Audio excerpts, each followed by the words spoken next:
शान्ताकारं भुजगशयनं पद्मनाभं सुरेशं विश्वाधारं गगनसदृशं मेघवर्णं शुभांगं लक्ष्मीकान्तं कमलनयनं योगिभिर्ध्यानगम्यं वन्दे विष्णुं भवभयहरं सर्वलोकैकनाथम्।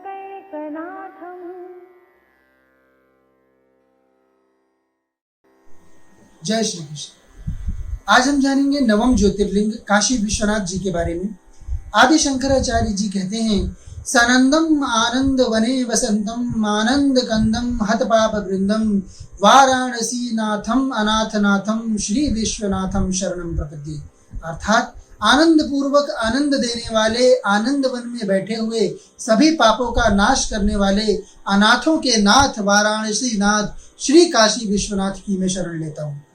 श्री विश्वनाथ शंभु शंकर की सदा ही जय हो। यहाँ प्रभु काशी नगरी में बैठे हैं। काशी नगरी तो नगरियों में सबसे महान है।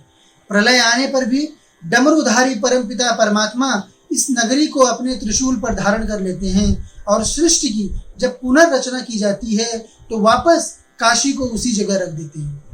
प्रभु ने मुझे ध्यान अवस्था में कुछ मंदिरों और तीर्थों के नाम बताए जहाँ देवता और उनके गण ब्रह्मा, विष्णु और महेश तीनों देवताओं की आराधना करते हुए मनुष्य रूप में रहते हैं। वाराणसी उनमें से एक है।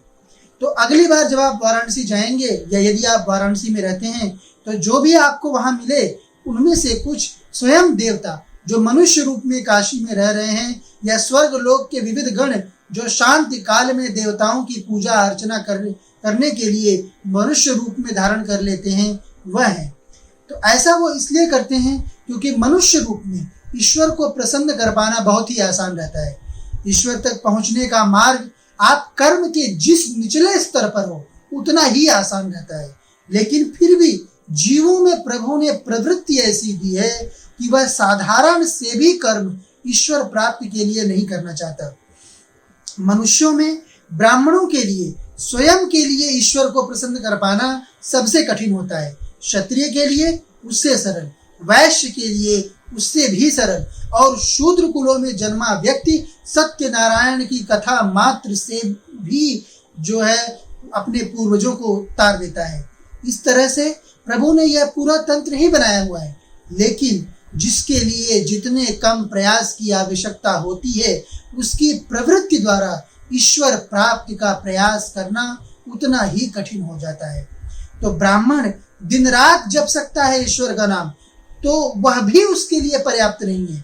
उसका आचरण, धर्म, कर्म, परिवार को दिए संस्कार सब कुछ सही रहने पर ही उसके भगवत प्राप्ति का मार्ग खुलता है। और अधर्म के लिए, किसी भी अधर्मी कर्म के लिए सबसे अधिक दंड का प्रावधान भी धर्म में ब्राह्मणों के लिए ही किया गया है।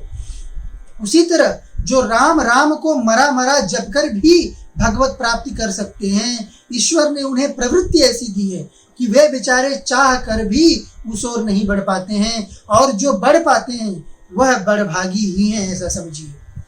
इसी तरह देवताओं के रूप में ईश्वर को प्रसन्न करने के लिए हजारों वर्ष तपस्या करनी पड़ती है, और वहीं मनुष्य रूप धारण करके वर्ण संगत कर्मों द्वारा भगवत प्राप्ति का मार्ग एकदम सरल हो जाता है। इसलिए देवता और गण जहां भी शंभु शिव और श्री महाविष्णु स्वयं रूप में विराजमान हैं, वहां मनुष्य रूप लेकर उनकी आराधना करते हैं।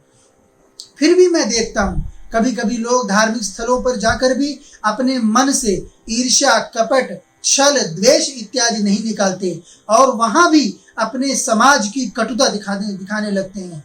उससे हमें बचना चाहिए, क्योंकि इन प्रमुख धार्मिक स्थलों पर कब आपके सामने खड़ा व्यक्ति स्वयं देवता है या स्वयं देवताओं का गण ही है, आपको नहीं पता चलेगा। इसलिए धार्मिक स्थलों पर अपना सभी घमंड, सत्ता, धन, कटुता, द्वेष सब घर पर छोड़कर केवल प्रभु के भक्त बनकर ही जाना चाहिए, तब ही सही कृपा धन की प्राप्ति हो पाती है। विश्वेश्वर महादेव का इतिहास यह है कि प्राचीन सतयुग के अंत में सती माता पार्वती के रूप में पर्वतराज हिमालय के घर जन्म ली। अब प्रभु का स्थान भी कैलाश जो हिमालय के ही राज्य में आता था, तो माता प्रभु से बोली कि मैं विवाह के बाद भी मायके में ही रह रही हूँ, सहेलियां तरह तरह की बातें बनाती हैं, आप तो पूरे संसार के स्वामी हैं, मुझे अपने घर ले चलिए। तब माता के ऐसा कहने पर शाश्वत शिव शाश्वत वाराणसी नगरी में माता को ले आए और विश्वेश्वर रूप में माता भवानी के साथ निवास करने लगे। वाराणसी पूरी नगरी ही स्थान देवता है, जैसे अयोध्या, मथुरा, हरिद्वार, कांचीपुरम, उज्जैन और द्वारका है। यह नगरी नहीं, देवताओं का स्थान है। इन्हें सप्तपुरी के नाम से भी जाना जाता है। इन नगरियों पर संपूर्ण प्रभुत्व के बिना सनातन धर्म का कोई अस्तित्व ही नहीं है और हमारे देवता हमसे इन नगरियों की किसी भी समय, काल और अवस्था में रक्षा करने के लिए अपेक्षा भी करते हैं। काशी नगरी की पवित्रता का इतिहास महाभारत से भी संबंधित है। कर्ण से जब कवच कुंडल मांगने श्री कृष्ण जी गए तो उसने केवल एक ही चीज प्रभु से मांगी कि मुझे ऐसी जगह आप मुखाग्नि दिलवाइए जहां पर सृष्टि की रचना से आज तक कोई भी जीव जलाया न गया हो। इसी प्रकार कर्ण का वध होने के बाद प्रभु श्री कृष्ण ने विराट रूप में एक सुई को शुद्ध जमीन पर रखकर जहां कहीं भी किसी को नहीं जलाया गया था वहां अपना हाथ रखा और उस पर कर्ण की चिता को मुखाग्नि दी गई। वही आज का मणिकर्णिका घाट है। ब्राह्मणों और राजा क्षत्रिय कुल में उत्पन्न व्यक्तियों को यहाँ इस घाट पर अंतिम संस्कार प्राप्त करने का विशेष महत्व देवताओं द्वारा माना गया है। ऐसा भी प्रावधान है कि काशी में मृत्यु को प्राप्त हुए तो पुनर्जन्म नहीं लेना पड़ता और व्यक्ति के सभी पाप नष्ट हो जाते हैं। इसी जगह पर बारी बारी से देवताओं ने अपनी इच्छा पूर्ति के लिए तपस्या की है, अपनी शक्ति को बढ़ाने के लिए तपस्या की है। इसी के साथ इस अध्याय को यहीं विराम देते हैं। अगले अध्याय के साथ मैं आपके समक्ष पुनः उपस्थित होऊंगा। तब तक के लिए राधे राधे।